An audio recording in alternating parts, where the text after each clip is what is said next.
Lynn Brooks, Terry Brewer, weather with Richard Scott, and sports with Gary Harris.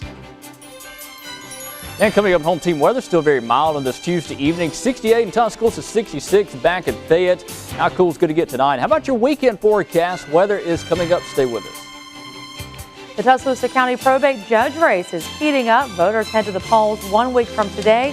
Find out where the candidates stand on some of the big issues facing the county. And senior citizens, beware. Scam artists may be trying to steal your tax money.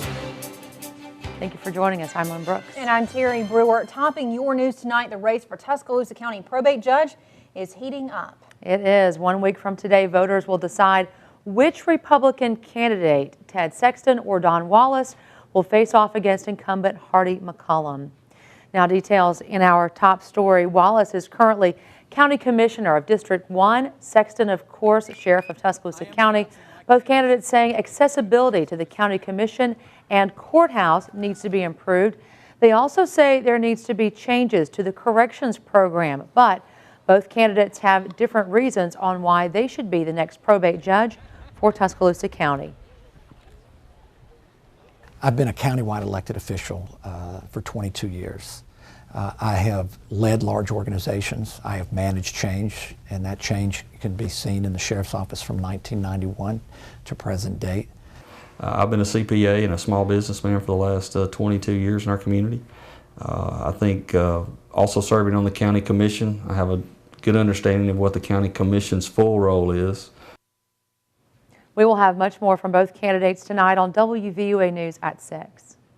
New for you at 5 o'clock, the scars of April 27th are easy to see around Tuscaloosa, but if you look closely, you can also see signs of healing happening around the city. Today was one of those moments, a ribbon cutting for a business destroyed by the tornado. The Boulevard Salon on McFarland Boulevard officially reopened today. It took a direct hit on April 27th. Owner Tommy Metrock says her family has owned the land since 1979, and that's why she wanted to rebuild in the same place. She says they're anxious to see their neighbors come back and hopes they can be an example. She said when they designed the new logo, they added a swirl, as you just saw, to signify the tornado. She says it serves as a reminder of where they've been and a symbol of strength. It was devastating. It was a horrible feeling to come and see such devastation here and everywhere. It was an unspeakable pain, but we're glad that we're seeing past it. And the owner says the new building is not only bigger, but also stronger. Happening now, your chance to speak out about the plans for rebuilding Tuscaloosa. The city is hosting a public meeting right now to get input about Tuscaloosa Forward's 2 plans. City leaders say members of the community can see the plans for themselves, also share opinions with local officials. Generational Master Plan focuses on public spaces and facilities throughout the tornado recovery area. The rezoning maps give information about building styles and residential areas that may not have been updated since the 1970s. And the Tuscaloosa Forward public meeting is underway right now at Tuscaloosa City Hall. The Come and Go event runs through 7 p.m. Well, you've seen the stories of survival and devastation from the tornadoes across the U.S., but probably nothing as incredible as the story of Stephanie Decker, a southern Indiana woman who lost both of her legs while shielding her children from not one, but 2 tornadoes. Kira Phillips reports. This is what's left of the Deckers' home after 2 tornadoes blew through Henryville, Indiana. But just before the devastation struck, Stephanie Decker didn't think twice.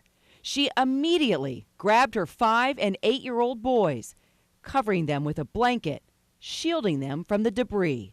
I was reaching around holding them and trying to keep everything away from them so it didn't hit them. But the wreckage did hit her, breaking 7 ribs, almost severing both of her legs. I had 2 steel beams on my legs, and I couldn't move. I was stuck. But the worst wasn't over. A second twister headed right for Stephanie's family. pinned down by the steel beams, she covered her 2 children again. And they are screaming, "Mommy, I can't live without you. I don't want to die. Please don't let me die." Unable to remove the heavy debris on top of their badly injured mother, 8-year-old Dominic went for help. Stephanie survived, but both her legs are partially amputated. But Stephanie's strength didn't waver. If I can make it through that, I can live through anything. That was Kira Phillips reporting. Decker will have surgery Thursday and hopes to be walking with the help of prosthetics in the next 3 months. In news across Alabama, a memorial is planned for the crew of a helicopter that crashed in Mobile last week. As we've reported, the MH-65C Dolphin helicopter crashed in the bay during a training mission February 28th. 3 crew members have been found. 1 remains missing. U.S. Coast Guard officials say the service is planned for Thursday at the Coast Guard Aviation Center in Mobile.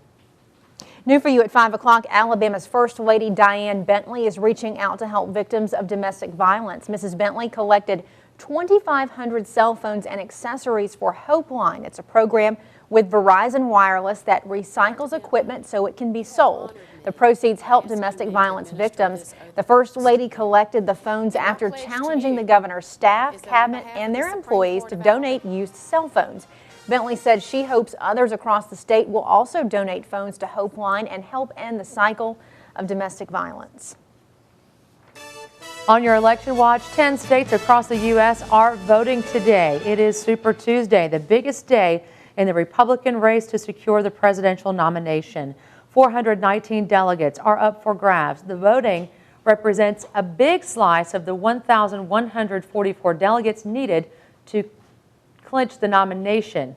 The Super Tuesday contests have traditionally given candidates a much-needed boost or knocked them out of the race. Alabama's primary is 1 week from today.